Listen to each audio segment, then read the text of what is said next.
Welcome to today's episode of In Conversation With, where I'm very lucky to be joined by Lerry Wilson here in Nashville, Tennessee. How are you? I'm doing great. It's always a great day in Nashville. To be fair, the weather is remarkably beautiful right now. I can tell you as a Brit, we've had the wettest spring I think we've had for about 40 years. So, well, in springtime in Tennessee, you never know what you're going to get, but It's usually April and May really turn into some spectacular months. Yeah, no, it's beautiful. Look, thank you for taking the time out to chat to me. Appreciate the offer. You work at Splunk. You've been in the industry for 30 years. That's true. I think how you got into the industry is where we should start, because you shared it with me before we hit record.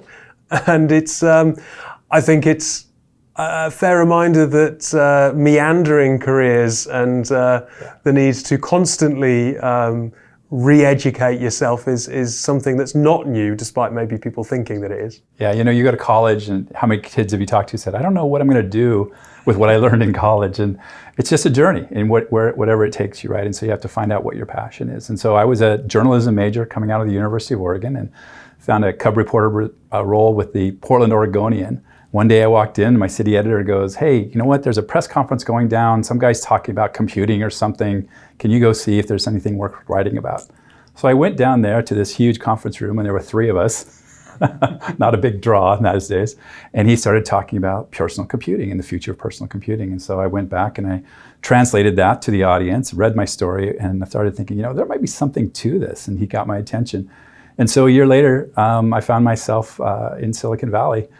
Just moved down there with an organization that I was with, and left journalism, got into marketing, public relations, and eventually have been doing business development and COO roles and everything ever since. It's been a fantastic journey. And I think technology is at the core of our entire economic future as not only as a nation, but globally. When you say that there was something in this, what do you think it was in particular that kind of grabbed your attention then? I think it was just the fact that it was a new frontier. I've always been fascinated by the futures and what was possible and what could be there. About the same time, I read a book, a guy named Thomas Malone out of MIT called The Future of Work. And I find it extremely relevant. I still go back to it, even though it was written in the 70s. And just talked about how this technologies and capabilities, once humans could actually harness that, what the real opportunity was for us. And I think we're starting to see that right now with so much talk about AI and really putting the computer to work. Yeah. That was interesting, isn't it? Future of work, new frontiers, it's all kind of the stuff that we're still talking about. It is. And it's been happening a long time. I mean, one of my first jobs when I went down to the Valley was working with a company called Inference Corporation, who was doing expert systems. And they had developed this new application in which they could automatically detect whether or not you qualified for an American Express card. And there was this big deal about AI and expert systems. And here we are 40 years later, or 30 years later, and we're still now having it. But what's changed since then is that those were done on these tiny little computers with limited amounts, which took tons and tons and tons of time and data to process. Yeah. Now we can create those models so much more rapidly because of the advance of the technologies. And Moore's Law has just been amazing in terms of what's been able to produce. Kind of 30 years ago in the Valley, my mind, and hopefully I get this right, but immediately it jumps to kind of Steve Jobs and Steve Wozniak, and I suppose an era that's almost become slightly kind of mythical in technology. What was it actually like working down there at that point? Well, it was the new Wild West, definitely, right? I mean, I think the rest of the world, Silicon Valley had this view that nothing else past California mattered, and I'm sure the people from New York thought that little place will never amount to anything. And so it was quite fascinating. But people were able to, again, really understand how to translate the value of this compute engine into people's lives. And I think that's what was really amazing about it, is really seeing how you change things. I mean, one of the things that I think was most amazing was be part of Intuit's launch of QuickBooks. And here was accounting, right? You don't think a big deal about accounting, but Scott Cook was the CEO there. And I love the guy because you'd ask him, Scott, who are you going to compete with? Who does Quicken or QuickBooks compete with? And he'd hold up a pencil. And he's like, we're now going to automate what people do with a pencil, right? And I think it was that type of mentality and that type of vision that is what drove the Valley, and which continues to drive technology. Is you don't really compete with other people. The majority of people still do things in manual ways or different ways. That's changed a lot now, but back then that was what you were really looking at. You there describe kind of that ability to ideate and to kind of, I suppose, to execute. What separates people or businesses that have a brilliant kind of their finger on the pulse for innovation versus the rest of us? What is it that makes it kind of that hothouse of innovation and ideas that really do impact? I think it's a combination of, first and foremost, is customers. You have to know. The most important thing for any business or any company is to understand what are the pain points that someone's trying to solve. And then how big is that pain point? And then how many people are affected by it, right? That's how you determine how big of a market. Are you solving someone's problem? Or are you actually building a solution to many people's problems? And I think that breadth and that capability is what's most important. I think that a lot of people talk about being customer focused and customer centric, but bottom line, you can only sell what you have. And so sometimes you have to figure out how to kind of make that balance. And sometimes there's trade-offs involved with those types of things. So I think the constant innovation is about constantly reinventing yourself, but staying committed to a vision. That's the one, if you look at the companies that have been around, the Microsofts, the Intuits, the Googles, right? It's like they still understand that Google's core was like helping you find things really, really fast in that loss. And so there's a whole bunch of things that go around that, and you can add things to it. But actually had the privilege of working with Peter Norton. And for those like yourself and others who may not go back that long ago, but I mean, he was just famous basically for one thing. He created this program called Undelete. And so for the first time when you were writing something in your document and you deleted it, it used to be that you could never get it back. So he invented this thing called Undelete. And so he built this whole entire business around it, but never the whole core of his brand and everything was always about Undelete. You mentioned there about continually innovating. Mm-hmm. The website, theinnovationstudio.ai, is that your website? Yeah, this is a company that I'm associated with that I'm super excited about here in Nashville. We are looking to help make sure that people who are in the area of applied AI, and we can talk about what that means, but are really looking in helping them monetize those opportunities and really build businesses around these areas. Because we see this again as a very similar to 30 years ago in Silicon Valley. It's a kind of a Wild West area, but it needs some grown-up supervision and it needs some direction, and it will need resources and all the things that Nashville area is really set up well to bring. So we'll come back to Nashville, and it's interesting that you describe it as the Wild West, but on that point of continually innovating, if we think about, you mentioned Google, but if we think about Apple and these companies, they do sometimes feel like they kind of go through peaks and troughs. There was a period after Steve Jobs unfortunately passed away where you kind of felt that Apple maybe were going a little bit stale and maybe they've kind of come back out of that. But it must be hard as an organization, certainly when they get to those kind of sizes and the scale that you're talking about there, to retain that innovative DNA. Yeah, I honestly can't imagine. I've never been in the position of being a CEO or president of a company like multi-billions of dollars, but I can't imagine the cycle that goes through. But I do know that it really comes down to people, having the right people who buy into that vision, and people who can see that things are starting to happen. Right. I just noticed, for example, today. This is a big earnings week for the big tech companies, right? Microsoft, Google, Alphabet, Meta are all going to be announcing. For the first time in my life, I've noticed, first time even recently, I've noticed that the people who are writing about it said, look for information about their AI plans. So, companies are being forced to kind of look ahead and say, okay, how are you going to play with this? How much are you going to invest? What are you going to do? And Microsoft has set a very high bar by putting how much money they are into ChatGPT, right? That would suggest they are continuing to move fast under those principles. Yeah, exactly. How fast do we think companies are having to move with generative AI? Everyone is jumping on it. They've probably got the problem that sales teams within their organizations are beginning to play with it. It's kind of out the box and a little bit kind of lacking process, right? It is, and that's where I think it struggles, and that's why I go back to the point of applied AI versus generative AI. I think generative AI has yet to be proven from a monetization perspective, and I think that's the big thing that Wall Street and everybody will be looking at from an investor perspective. But you look at what AI can do in very applied areas, right? So you think of, I think of generative as kind of the white collar world, and applied AI is the blue collar world. So now you're talking about manufacturing. You're talking about transportation, logistics, supply chain, all these things that can be automated and models can be built on the data. Again, going back to the point where there's so much compute power now at the edge of the environment, where you can actually start to make decisions and help people get there faster, as well as even make the decisions on, do we open the bridge or do we close the bridge based on the data that's all coming in there from a rapid environment. So I think it's that applied AI area that you'll actually see stay under the radar, but actually monetize significantly faster than what you see generative AI.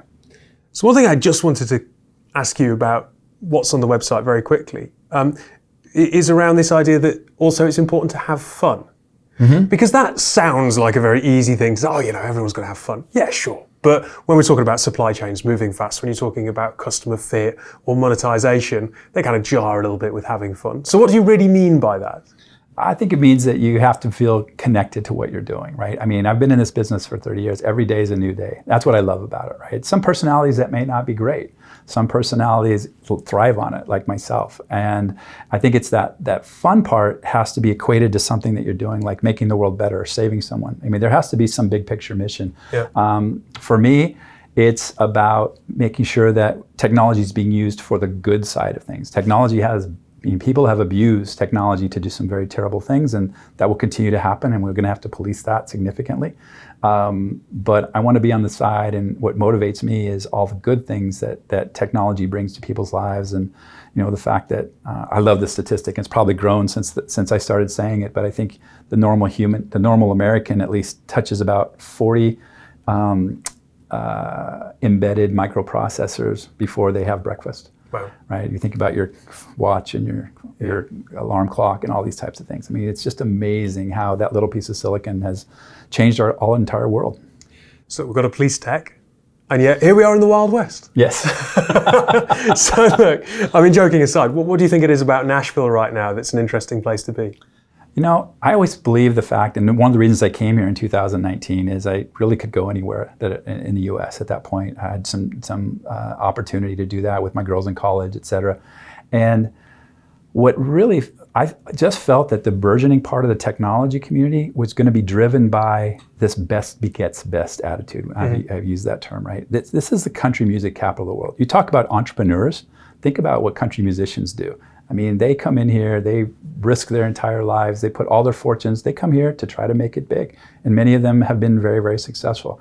That attitude and that positivity, I think, is really bred in this. And everyone that I talk to here, they want to be, every industry now wants to be like the country music industry, like the healthcare industry, who did the exact same thing, right? We've become known for that. So I think when you combine that with the breadth of industry that's here, very different than where Silicon Valley was 30 years ago. All the companies that were building technology back 30 years ago were building it to sell it to technology companies. They weren't selling it to a horizontal, they were selling it to a vertical. Here, you have manufacturing, you have financial services, you have insurance, you have healthcare, you have music, you have hospitality, everywhere. If you can take advantage of that corporate environment, plus all the university talent and the university educations that are going on here, this is a place, plus just the quality of life of people wanting to be here. The state is extremely friendly from a business perspective. You have the lowest cost of electricity because of all the water and Tennessee Valley Authority. It really sets itself up extremely well to help drive that next generation of technologies. The cost of driving an AI lab versus just a normal data center is significantly more from an electricity perspective, because you have to have higher-end computers, you have to have more power, you have to have all of these things. And I think as companies start to realize the costs of being in that area, that Tennessee just will shine. I'm interested, how does it differ to the East Coast? Because obviously we talked a little bit about the West Coast. So New York in November, you've kind of got something that's quite akin, I suppose, to a London kind of feel of this melting pot, lots of different cultures at a kind of a crossroads. You've mentioned there, yes, it's got the universities, it's got talent here, but what do you think makes it a little bit different from, say, a New York? It's always going to come down to domain expertise, right? New York's always going to be the financial capital of the world. Where you want to build something for finance, you're going to have to talk to those people. The nice thing now is you can run your center, your computing, somewhere, a different location. Again, 30 years ago, when you started a company, there was probably a 2-month delay and $100,000 that had to go in to build a data center to actually start bringing the engineers on and developers, et cetera. Now you put down your credit card, and you're paying $50 a month to Amazon, and you're already coding. Right? So all these things have changed, but you're always going to have the domain expertise in the specific areas that you want to take advantage of. And we want to encourage that. I just think in terms of the opportunity to bring talent to an area that, again, is very economically friendly from no state taxes, all the, like I said, the quality of life things. That's what brought me here. We spent quite a lot of time talking about some of the underlying principles of innovation and tech for good. If we had to kind of summarize to kind of start to bring this to a close, what are the kind of the pitfalls that you tell people just to be careful of? We're talking about launching and scaling businesses. What could derail them? What should would-be entrepreneurs watch out for to make sure that they don't fall by the wayside? So I think one of the key things is really understanding your go-to-market plan before you're ready to go to market. Right. And I think this is where companies fail significantly, right? In this whole venture, between round B and C, we're going to spend this much money to actually go to market. There are certain technologies that are going to be conducive to a sales force, and some that you want to go indirect, some that you may never want to have a sales force. You might just want to be a component in somebody else's offering, right? And I think figuring out what that is going to look like is one of the most important things that companies need to really understand. How are they going to sell it? How are they going to support it and service? Because the customers ultimately are going to call back there. I think and within that vein, I'll just add this part. I think systems integrators are becoming more and more important, especially as you move outside the data center. Companies just can't afford the people who have the technology domain expertise to cover everything that they've bought. So that system integrator becomes very important, and also becomes that vision of what's coming next and that advisor of where you go. So I think that's one of the most important parts. And I think the other thing is that just one customer is not a product. And I've seen, again, companies get so excited and put so much time and their effort that they lose track of kind of like their product roadmap, and they start going down to a customer solution. And that traps a lot of companies. And it's really easy to do because you're looking at money and you're thinking this is great. So you have to look at that. And then I think the other thing is like finding people who have done it before and recognizing that, some of these, even though the technologies might be new and, you really want to have advisors and folks who have gone through that process of conceiving an idea and taking it to market and actually, growing that into a brand that people become aware of. Look, Lerry, it's been a real pleasure to speak to you today. Thank you for taking some time to come and do so. Again, the innovationstudio.ai if people are interested to have a look there, right? Absolutely, and thank you for the time. Thank you. All right.